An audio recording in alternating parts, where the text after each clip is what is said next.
Selamlar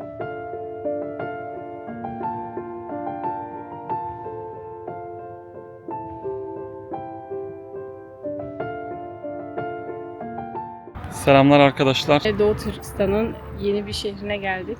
Başka bir şehrine. Kaşgar'dan hepinize selamlar. Bundan sonra bir hafta boyunca yaklaşık Kaşgar ve çevresini gezmeye çalışacağız. Kaşgar denince akla ilk gelen Kaşgarlı Mahmud elbette. Divan-ı Lügati Türk'ün sahibi.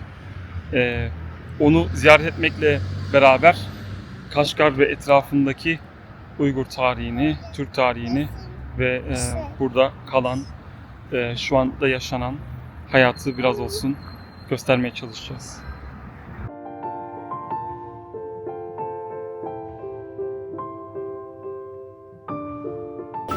Kaşgar'ın tarihi çarşısına böyle kontrolden geçtikten sonra girebiliyorsunuz ve böyle caddeli, tarihi bir köye dalıyorsunuz. Burada da yine başörtülü ve Türk olduğumuz anlaşılınca insanlar inanılmaz derecede dikkatini çekiyorsunuz burada ister istemez. Haliyle normalde video çekmekte sıkıntı çeken ben burada hiçbir şekilde sıkıntı çekmiyorum. Çünkü insanlar zaten inanılmaz derecede süzüyor sizi. Bunu da burada ekleyeyim istedim. Şimdi size buradan birkaç görüntü paylaşmak istiyorum. Kaşgar'ın eski şehrine adım attığınız anda sanki bir zaman yolculuğuna çıkmış gibi oluyorsunuz. Dar sokakları, ahşap kapıları, renkli cepheleriyle bu şehir insanı büyüleyen bir tarihin içine çekiyor. Kaşgar, gezdiğimiz diğer şehirlerden bambaşka bir görünüme sahipti.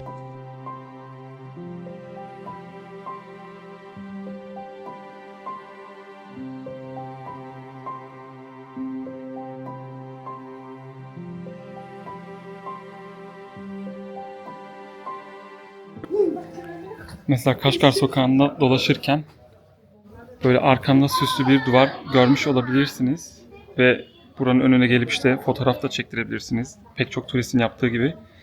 Fakat yaklaştığınızda mesela göreceksiniz ki yani anlayan birisi, az çok anlayan birisi anlayacaktır ki bunlar rahle.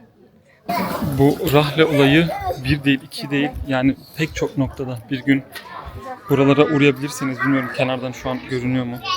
Hep kenardan o yerleri geçmeye çalışıyorum. Fazla da işte göze batmadan.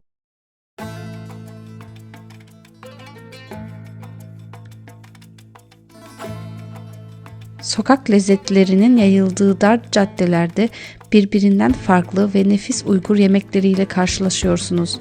Ama akla ister istemez şu soru geliyor. Zulüm altındaki bir halkın bu kadar renkli bir yaşamı ne kadar yaşayabildiğini sormadan edemiyorsunuz.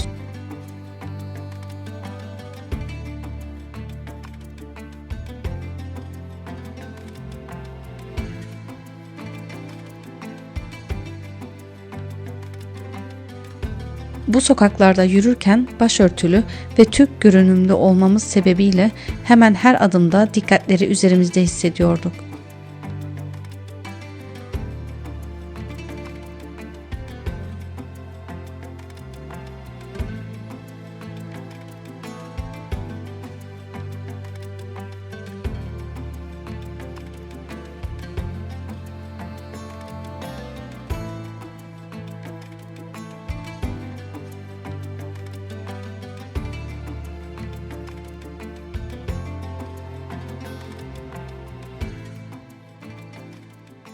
Şu an yine tam merkezde bir yerdeyiz. Arkamızda gördüğünüz üzere bir minare görebiliyorsunuz. Size şimdi buraya girişi göstereceğim. Buraya girdiğinizde bu binaya gelin birlikte gezelim, görelim neler oluyor. Neler yapmışlar. Eskiden bizim insanlarımızın ibadet ettiği yeri birlikte görelim. Burada görüyorsunuz açılış saatleri yazıyor. Burada yine böyle turizm merkezi gibi.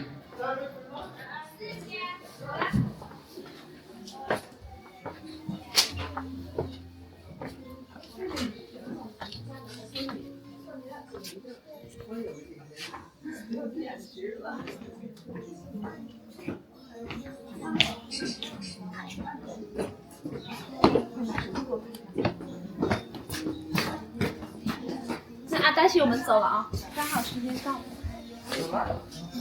晚上会扩大，谁过来？那我就过来一点。下一个可以。听得到。最后一张给你拍出来，一百块钱原来就这一张最好。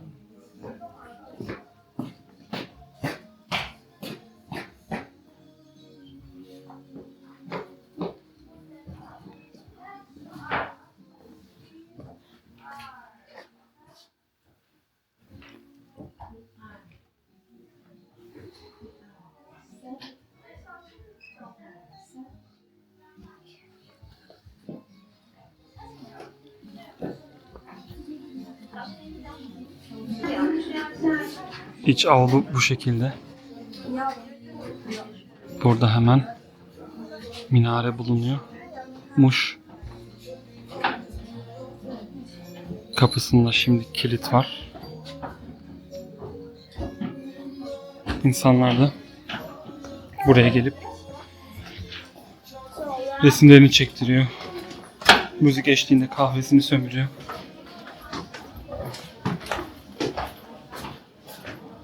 Benim yapabileceğim tek şey buraları göstermeye çalışmak.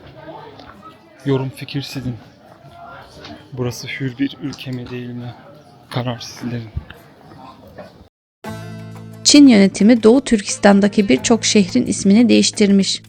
Eski levhalarda hala Kaşgar yazdığını gördükçe bu izlerin dahi silinmeye çalışıldığını fark ettik. Levhaya dikkatlice baktığınızda bu değişimin simgesini hissediyorsunuz. Her sabah tarihi Kaşgar Kapısı önünde devasa bir gösteriyle eski çarşının açılışı yapılıyor. Yüzlerce insan izliyor ama yüzlerdeki ifade bir gösteriden çok bir gözetimi hatırlatıyor. Ne diyeceksin? Kale surları inanılmaz büyük. Eskişehir zaten inanılmaz büyük bir yer. Ve full hepsini turistik eğlence parkına çevirmişler resmen. İstisnasız. Yani burada gerçekten günlerce vakit geçirebilirsiniz. Her yeri dolaşmanız neredeyse imkansız gibi bir şey. Çok çok çok büyük. Ve kale surlarının dışında, mesela örneğin göstereyim, şu an yürüdüğümüz rotayı göstereyim. Şu an yürüdüğümüz kısımda böyle ana giriş kapısına doğru ilerliyoruz. Burası tarihi Kaşgar Kapısı. Buradan girdikten sonra yani bir çember şeklinde kaleyi gezebilirsiniz. Fakat dediğim gibi yani bir gün aslında sadece bir çeyreğini falan gezebiliyorsunuz. Bir gün içinde. Pardon, şey yapayım. Onun dışında çok büyük ve dış kısmında da yapılanma çok fazla var. Böyle şurada bilmiyorum ne kadar belli oluyor. Çünkü dış kısmında da aynı böyle orijinaline has bir şekilde yapılanmalar var. Büyütmüşler burayı yani. Tabii Çin'deki turizm talebi de inanılmaz büyük olduğu için burada her şey çok sayıdaki insanlar için yapılmış.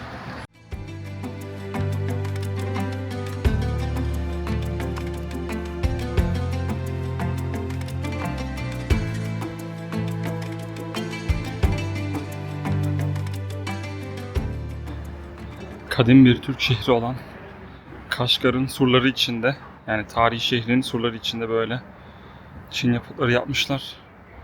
Ve şu an mesela arkamda görmüş olduğunuz gibi böyle Çin heykellerini dikerek burada böyle destansı bir şeyler yaratmaya çalışmışlar.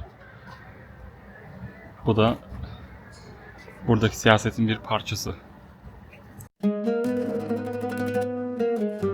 Gönül isterdi ki insanlarla uzun uzun sohbet edebilelim.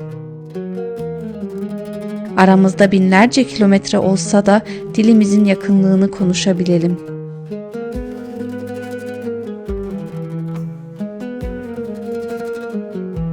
Eminiz ki baskılar olmasa yıllar önce gelseydik burada dostluklar kurabilir, kardeşlik hissini derinden yaşayabilirdik. Ama bugün her sokakta, her yüz ifadesinde, her köşede bir asimilasyon politikasının sessiz izleri hissediliyor.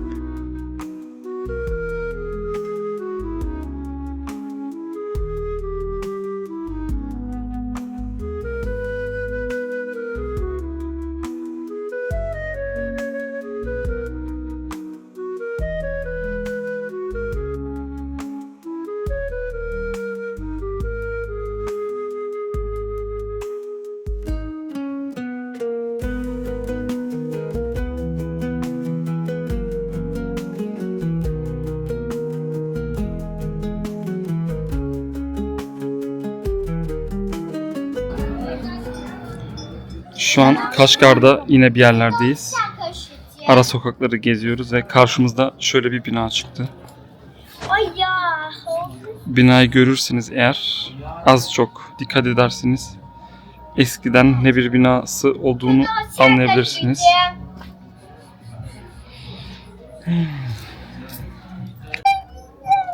Tam o mescidin karşısındayız. Kısaca bir göstereyim. Tam oranın karşısında böyle oturma yerleri var. Avrupa usulü bir coffee bar gibi bir şey yapmışlar. Coffee brunch yazıyor ama içeride bildiğin alkol köşesi var, yani bar var. Tam da minberin olduğu oyukta da bir raf yerleştirmişler. İçinde de çeşitli alkollü içecekler bulunuyor. Fotoğrafı yansıtabiliriz ekranlara. Ben kısa bir girdim de göz atıp çıktım öyle. Bizim Ben de- gideceğimiz yer zaten değil. Eskiden cami olmuş olması da ayrıcalı bir uzak durma konusu bizim için. Ben de tam bir adam geçti. Yerli, İngilizce bilen, İngilizce konuşmasını seven birisi. Benimle muhabbete başladı. Tam tek soru sordum. Arkandaki bina eski Aslında bir muhabbet mescit etmeye mi diye. gayretliydi yani. Evet, çok da Seviyordu. hevesliydi konuşmaya. O soruyu sordum, adam kaçtı. Yani burada dediğim gibi bazı soruları sormak istiyorsunuz, bazı şeyleri araştırmak istiyorsunuz ama eliniz kolunuz bağlı. İnsanları da zor duruma sokmak istemiyorsunuz. Korkuyorlar yani. Resmen panik içinde kaçıyorlar yani. Bir keresinde de beni görmesiyle bir kere yeterli oldu amcam. Aslında Mehmet'in fotoğrafını çekmek istedi çocukla. Beni görünce ben arkamı dönüktüm. Çocukla ilgileniyordum. Suratımı döndüm. Yüzümü falan, simamı gördü. Üzerimdeki Kaçtı. ne olduğunu anladı. Hemen bir korku içinde böyle itekleyen bir el hareketiyle uzaklaştı bizden. Hani bütün bu anlattığımız detayları bilmeyen birisi için ki burada hani yabancı turiste, yerli turiste çok. Onlar geliyor burada rehberlerin anlattıklarını dinliyor. İşte ne kadar farklı kültürlerin bir arada yaşadığını, ne kadar güzel birlikte yaşadıklarından bahsediyorlar. Otantik binalar nasıl muhafaza edildiklerini görüyorlar. Tabii arkamdaki gibi de mesela böyle giyinen kadınlar vesaire olunca da buranın ne kadar da böyle işte herkese açık bir yer olduğunu görüyorlardır yani. Oysa ki göstereyim bir saniye. Tam şurada arkamda yine bir kontrol noktası var. Her yere işte zaten giriş sıkıntılı. Binaları görüyorsunuz. İnsanların giyim kuşamına karışılıyor. Serbest değiller, hür değiller. Yani bütün bunlar göz ardı edilirse gayet güzel bir yer. Hatta bugün Merve'ye bahsettim. Kaşgar benim bulunduğum, ziyaret ettiğim en güzel sur içi şehir yapılanması. Fakat bu güzellik bazı karanlıklarla örtülü maalesef şu an için.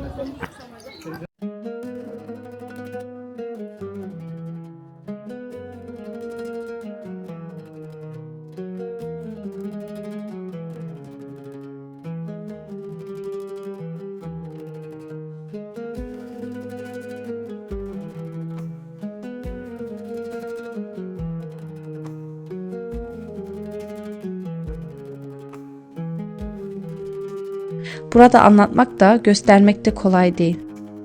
Hem kameralarla hem de insanların bakışlarıyla sürekli izlendiğimizi hissediyorduk. Devletin "ben her şeyi görürüm" mesajı şehrin duvarlarına kadar işlemiş gibiydi. Bu güzel yurt insanı ister istemez diken üstünde yürütüyor. Arkamda görmüş olduğunuz tekrar Kaşgar sokaklarında yine böyle ben diyeyim cami, siz deyin başka bir şey bulunuyor fakat kapısı kapalı olduğu için giriş yok. Hafifçe kapısından bir görebildik içini, iç avlusu var ama yani bu yapıda bir binanın ne olabileceği aşikar. Ve şu an yine arkamda görmüş olduğunuz bir bina var. Bu bina da yine bahsettiğim üzere eski bir cami. Fakat günümüzde cami olarak kullanılmıyor. Haliyle şöyle görüntüsünü paylaşayım. Üst kısımdan hafifçe belli oluyor. Şu kısımdan görebilirsiniz. Girişi zaten kendini belli ediyor. Ama şu an için bu da tabii mescit olarak faal değil. Solumda görmüş olduğunuz bina, yanımda hemen görevliler var diye çok fazla şey yapamıyorum ama binayı görüyorsunuz. Şu şekilde.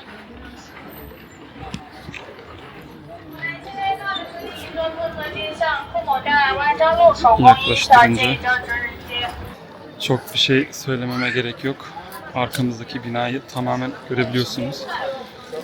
İçi tamamen harabe olmuş durumda. Şu an şuraya giriyorum. Altından size gireceğim yolu göstereyim. Bina şu şekilde. Biraz çaktırmadan göstermeye çalışıyorum şu an. İçini görebiliyorsunuz. Maalesef harabe haline gelmiş bir cami. Şu an yanından geçiyoruz. Tabii ki minareleri vesaire de yok bu binaların. Bir zamanlar insanların buluşup namaz kıldığı yerlerde şu an turistler cirit atıyor. Camilerde kapanmış durumda. Yani mescitte yok. Hiçbir şekilde. Hemen karşı taraftan da yüründüğünde görebilirsiniz. Yani her yeriyle belli ne binası olduğu. Gireyim mi? Girmeyeyim. Gerek yok. Kızım. Bak bana bir. Burada yine başka bir bina var. Burada da yine iç avlusu. Geliyorum kızım. 产地不同而分色彩差异。远在公元。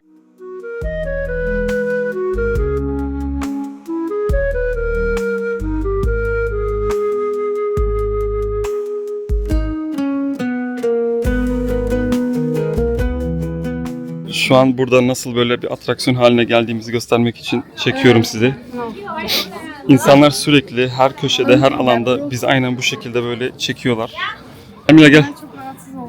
İnsanlar nasıl çektiğini göstermek için sürekli böyle gözetim altındayız. Başörtülü insan, sakallı bir insan gördüklerinde hemen böyleler.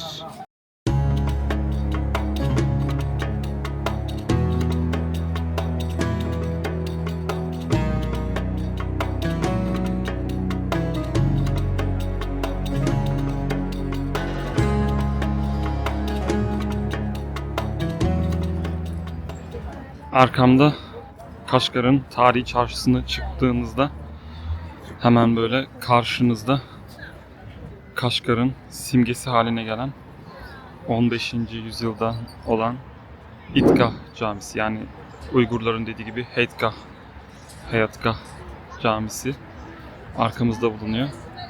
Bunu pek çok YouTube videosunda daha önce görmüştüm, görme fırsatım olmuştu. Buraya turistleri alıyorlar sanırsam. Bu etrafı da böyle dolaşarak Kaşgar'ın tarihi çarşısını ziyaret edip hem de bu değerli camileri görebilirsiniz. Günümüzde biraz farklı olsa da. Tarihi fotoğraflarda bu camide binlerce Müslümanın birlikte namaz kıldığını görmek mümkün. Bugün ise terör bahanesiyle kapalı. Bir zamanlar 20.000 kişiye aynı anda ibadet imkanı sunan bu mabetin sessizliği insana derin bir hüzün bırakıyor.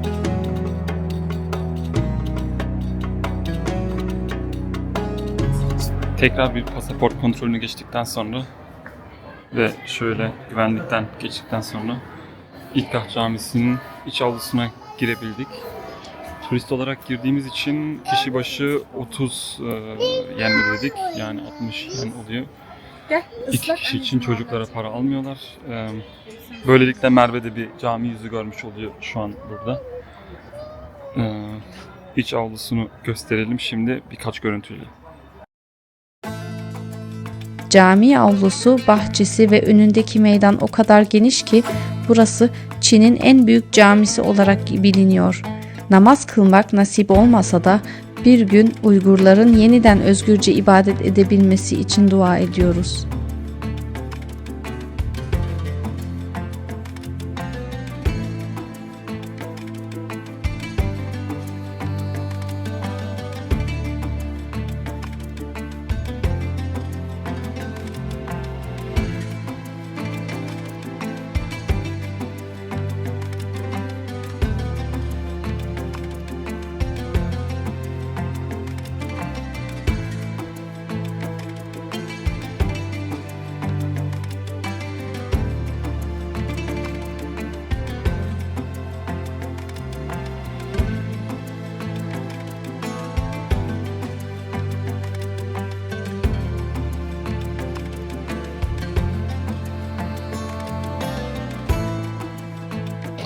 Burada askerler sürekli böyle gövde gösterisi yapıyor. Meydanda yürüyüp dolaşıp duruyorlar.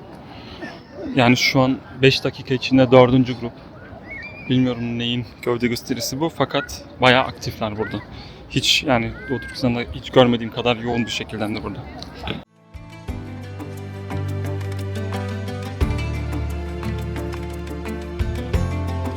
Hayatgah Camii'nden Yusuf Has Hoca'nın türbesine doğru yürürken hemen böyle karşınıza devasa bir Mao heykeli çıkacaktır. Kaşgar gibi bir şehre bu heykeli dikmekte yani net bir mesaj aslında. Ziyaret etmek istediğimiz başka noktalara doğru ilerliyoruz.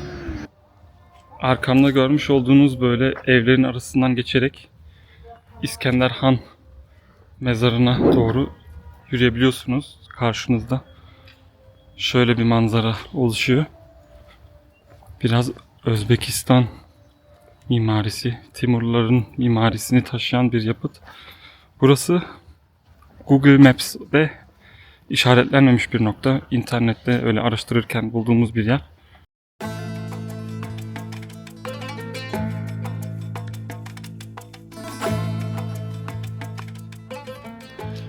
Türbe biraz bakımsız olduğundan etrafı böyle çöp konteyneri dolu. Arkasına geçiş de mümkün değil. Bu türbe İskender Han mezarı olarak biliniyor, geçiyor. İskender Han Turpan'ın kralı olarak görev yapmış. Ardından buraya gömülmüş fakat daha sonrasında kimse gömülü olmadığı için buranın ismi Ak Mezar olarak dillendirilmiş halk arasında. Şu anda böyle biraz harabe gibi ama People's Park'ın hemen yakınında gelmek isteyenler için.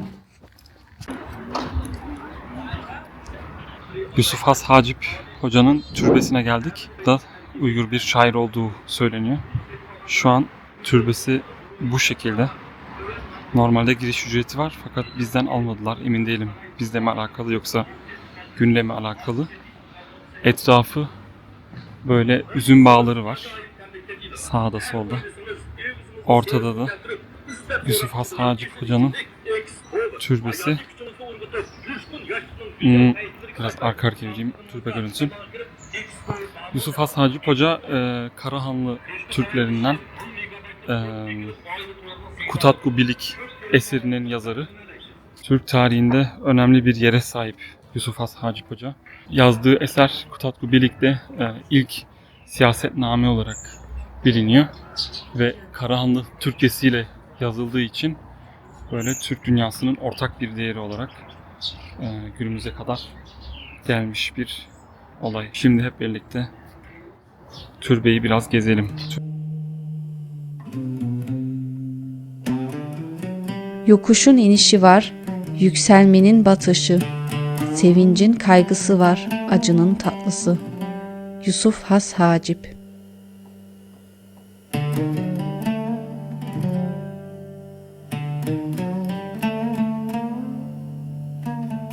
İlk Türk siyasetnamesinin yazarı Yusuf Has Hacip, Türk dünyası için büyük bir değerdir. Ne var ki onun türbesi son çeyrek asırdır hiçbir bakımdan geçmemiş. Memleketten binlerce kilometre uzakta olsa da burada hala bizim anlayabileceğimiz bir dilde yazılar görmek gurur verici.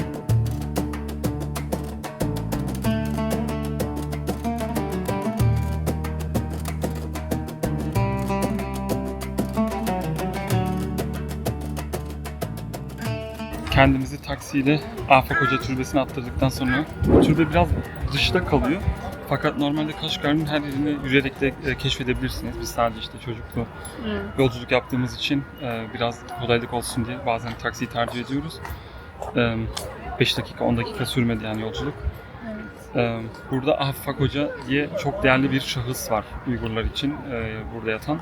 Kendisi hakkında çok fazla bilgim yok. Beraber keşfedip beraber görüntü elde edebiliriz. Fakat görmüş olduğunuz üzere hangi ülkede olduğumuzu tam anlayamadığımız için dostlarımız yardımcı olmuş.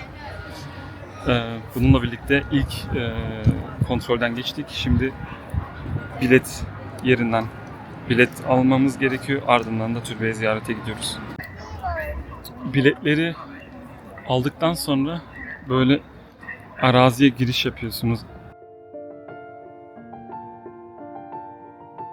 Tıpkı başka yerlerde olduğu gibi burada da ibadethaneler ve türbeler arka planda bırakılmaya çalışılmış.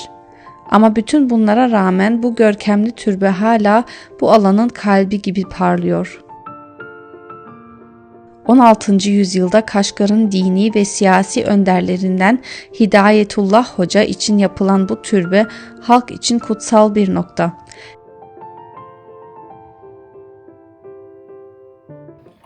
İçeriden video çekmenin yasak olduğu için video ve resim yasak olduğu için bir şey çekmedim. İçeride mezarlıklar bulunuyor birkaç tane. Afak Hoca ve diğerleri ya da Afak Hoca ve aile fertleri birlikte içeride muhafaza edilmiş. Onun dışında bina güzel bir şekilde duruyor şu an. Günümüze güzel bir şekilde ulaşmış. Etrafı hep mezarlıklarla dolu ve yeni yapılan kafelerle doldurulmuş bir şekilde günümüze kadar gelmiş. Levhalar az olsa da çevresindeki yapılar bize buranın bir zamanlar medrese, cami ve Müslüman yerleşimi olduğunu hissettiriyor.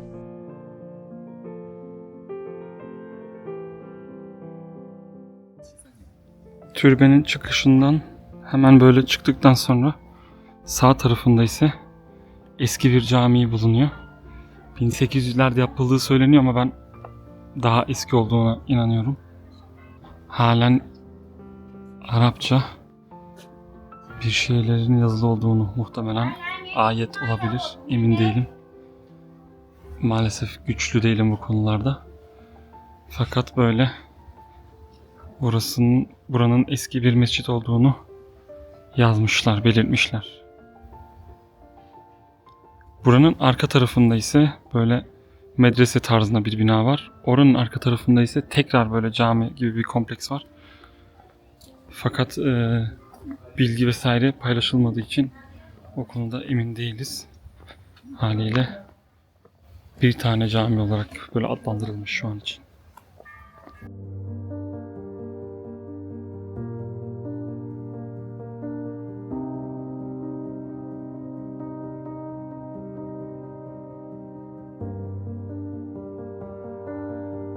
Parkta heykellerle Uygur yaşamından sahneler sergileniyor. Yüzeyde her şey kültür yaşatılıyor gibi görünse de bu bir sahne yalnızca. Kültürün, dilin ve insanın ruhu yavaş yavaş siliniyor. Yıllardır memleketine dönemeyen Uygur kardeşlerimiz için birkaç yorumsuz pazar görüntüsü kaydetmek istedik.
Selamlar arkadaşlar. Şu an aslında Kaşgar'a gelmemizdeki ana etkenlerden bir tanesi olan Kaşgarlı Mahmud'un türbesinin yanına geldik.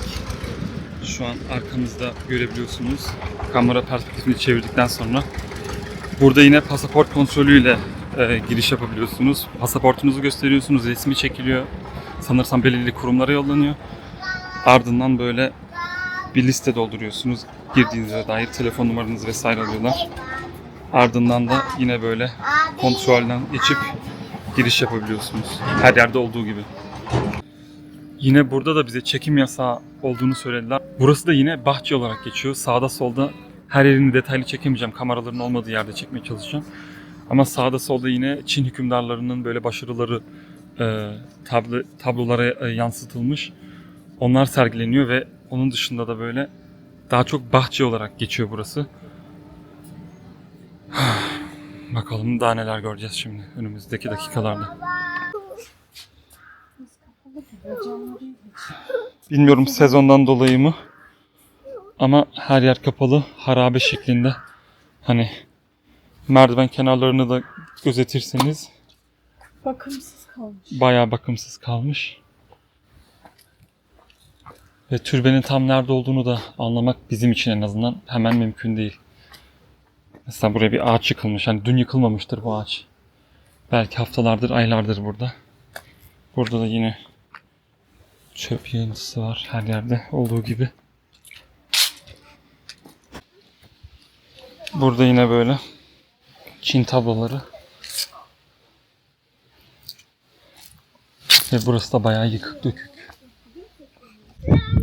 Bayağı bir harabelerden geçtikten sonra yine böyle Çin tabelalarını aşıyorsunuz. Ardından şu zirvede bir şey var. Ama sanırsam türbe bu taraflarda.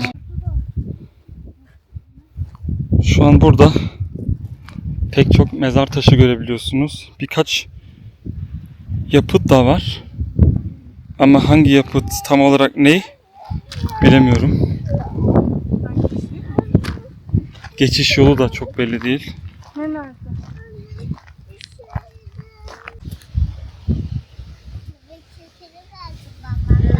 Yollar belli değil. Yollar bozuk. Tozlu. Etrafta böyle mezar taşları bulunuyor. Ama kim nerede, hangi şahıs nerede yatıyor hiçbir fikrim, bilgim yok. Ne bir yazı var ne başka bir şey. Burada yine büyük bir mezar var. Hepsinin ruhu için dua okuyalım tabii ki de. Ama bilmek isterdim kim nerede yatıyor diye. Burada yine Çin kahramanlıkları. Türbe burada önümüzde. Önünde hemen kamera olduğu için çekemiyorum ama bu şekilde türbe.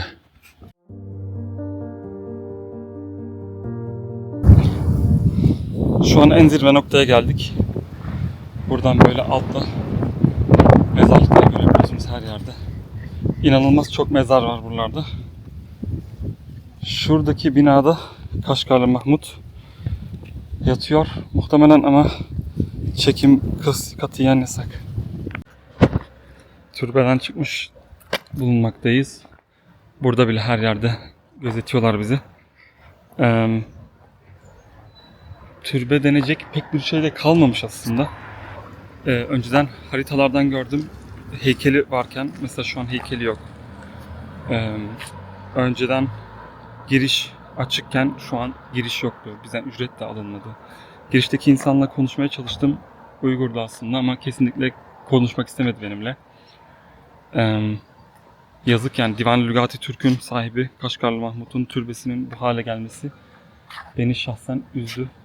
Bence burada Türk Cumhuriyetleri baskı yapıp ne yapıp ne edip yani finanse mi ediyor, ne yapıyorlar, ediyorlar bilmiyorum. Burayı ele almaları lazım diye düşünüyorum. Arkamda görmüş olduğunuz bu girişte rahle şeklindeki giriş ama içinde hiçbir şekilde bir değer yok. Maalesef yani türbe bugünümüze kadar ulaşmış ama daha kaç sene böyle devam ulaşabilir emin değilim. Açıkçası beni üzdü bu durum. Bence burası günlük çok bir ziyaretçi de almıyordur şu anki haliyle.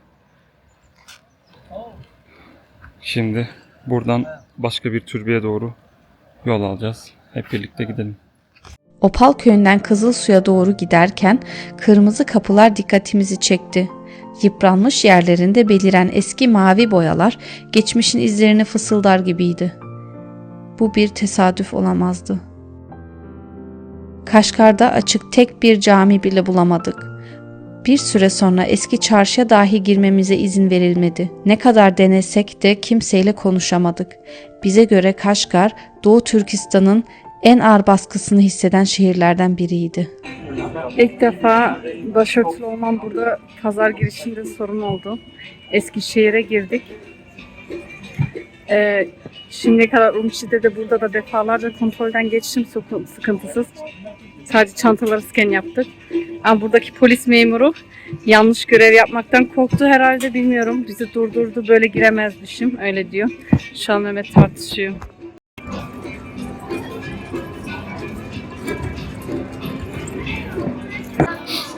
Bugün aksilik üst üste gidiyor. Önce, yani nereden başlayacağımı bilemiyorum. Önce Kızılsu'ya kadar gittik. 1 saat yolculuk yaptık. Yolculukta bizi geri çevirdiler. Buraya giremezsiniz dediler. Tabii ki Türk ve Müslüman olduğumuzu görünce girmemizi engellediler. Mecbur geri dönmek zorunda kaldık. Yani Abdülkerim Saltuk Burhan'ın, Karahan Türk liderinin, Türklerin Müslüman olmasında büyük emeği olan Burhan Saltuk Hazretlerini ziyaret edemedik. 1 saat git, 1 saat gel. Parası da cabası. Geri dönmek zorunda kaldık. Ve şu an burada Kaşgar'da 3. veya 4. günümüz. Şu an ilk defa bir polis memuru başörtüyle buraya giremezsiniz diye bize ithamda bulundu. Biz Alman vatandaşı olarak, Alman bireyi olarak, yani her ne kadar da şu an farklı bir dilde konuşsam, pasaport olarak Alman vatandaşıyım. Bir Alman vatandaşına böyle bir muayene ben ömrümde görmedim. Yani bugün tarih 13 Ekim 2025. Burada şu an eşim Merve şu şekil girebildi sadece pazara. Başörtüsünden dolayı. Zaten takacaktım, ayrı mesele de güneşten korunmak için, ama hani adam resmen problem gördü. Alman turist olduğumuzu da anlamadı. Anlattık, hatta kendisi de Uygurdu fakat anlamak istemedi. Ya problem yaşamaktan korktu bence ya. Burayı böyle farklı bir şekilde göstermek isteyen insanlara lütfen uyaralım. Kesinlikle ve kesinlikle öyle değil. Birkaç video izledim İngilizlerin yaptığı bu konuyla ilgili. Gerçekten burayı bir Türk veya bir Müslüman olarak gezerseniz çok farklı bir izlenim oluyor. Bunu da söylemek istedim size.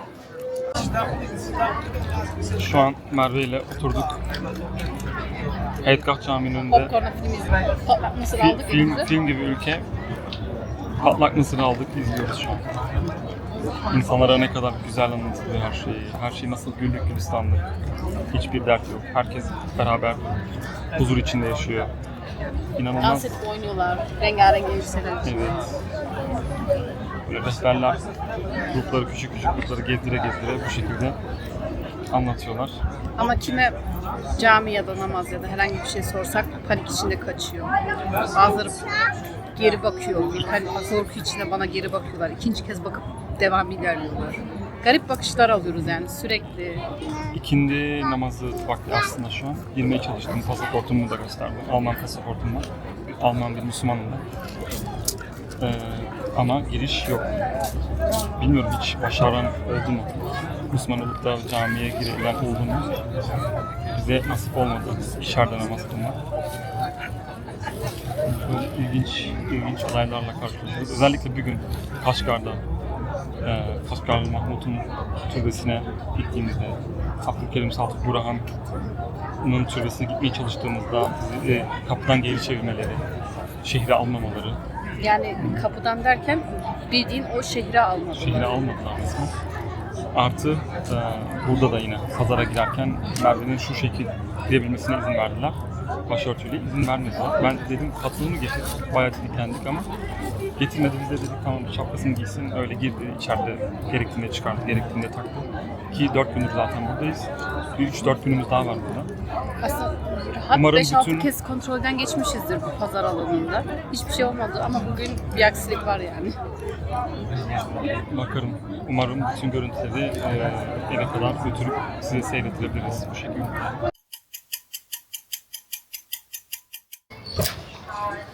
İkinci kapıda yaklaşık yarım saat tartışmadan sonra bir Çinli bir tane de Uygur polis. Resmen yalvardım yani, çocuğum prensesleri görmek istiyor, tatilini güzel geçirip güzel anı biriktirmek istiyorum diye. Tam polisler anladı ama işte kural mı varmış ne? Yine de böyle yapmamı istediler, böyle şapkalı bir de Aynen, bunu böyle böyle yapacakmışım. Yaparım, sorun değil ama çıkaramam yani. Ben yazdım hani ben Çıkarmadı. bugün onurlu bir çıkarmadı. insanım, Almanım, böyle olmaz diye. Yani o kadar ülke gezdik şimdiye kadar. İlk defa böyle bir muamele gördüm turist olarak. Yani camiye çıplak girenlere karışılmıyor fakat işte bu şekilde Cami gibi bir şey kalmadı. Yabancı olarak, Alman vatandaşı olarak, yani Alman vatandaşı diyorum. İnsan insandır, fark etmez ama kendiniz de biliyorsunuz, Alman vatandaşlığı biraz değerli şu dünyada maalesef. Bence o bizi şimdi o kadar tartışmadan sonra içeri sokan polisler bile yetkilerini zorlayarak soktular sanırım. Bilmiyorum, burada birkaç gün dolaştıktan sonra kameralara göze mi battık, öyle mi bir talimat geldi? Çünkü ilk 3 gün hiç kimse sorun yapmadı. Bu olayları anlatırken arkamızdaki bulunan bir binada yine eski bir ibadethane olduğunu varsayarsak böyle üzücü anılar birlikte olunca daha da böyle kötü bir atmosfer alıyor her şey bizim için. Hatta polise şey dedim ben, biletimizi alın geri gidelim ya artık. Dün de Merve'ye söyledim hatta. Normalde Şimdi daha 4 günümüz var Kaşgar'da. Şimdiden sıkılmaya başladık çünkü dün problemler ardı ardına geldi. Bugün yine o şekilde. Biletlere baktım. Kısmen biraz üstüne para koyarak daha erkene çekebiliyorduk. Fakat biraz daha stresli olacaktı çocukla saatler dolayısıyla. Haliyle vazgeçtik. Biraz idare ederiz gibisinden dedik ama gerçekten her gün artık turist olarak Biri bile bir artıyor, çile belli bizim oluyor. için. Açık bir zindan benim gözümde burası. Resmen. Yemin ederim size bu olayları da büyütmüyorum. Allah biliyor yani. Hiçbir şekilde işte bir paylaşım yapayım, şöyle olsun, böyle olsun düşüncesinde değilim. Vallahi değilim. Olan şeyleri olduğu gibi anlatıyorum. Belki anlatamıyorum bile. Bu olayların üstünde durmak bence her insanın bir vazifesi olması lazım. Yani insanım diyen her insanın bir vazifesi olması lazım. Nasıl her türlü savaşa, çileye karşıysak buraya da kesinlikle böyle buradaki baskıcı şeye kesinlikle bir karşı çıkmak gerekir diye düşünüyorum. Bir şey diyeceğim. Bana Alman turist olarak böyle muamele yapabiliyorlarsa Allah burada yaşayan Müslümanlara sabır versin gerçekten. Yani bildiğin hayat işkencesi ya. Gerçekten.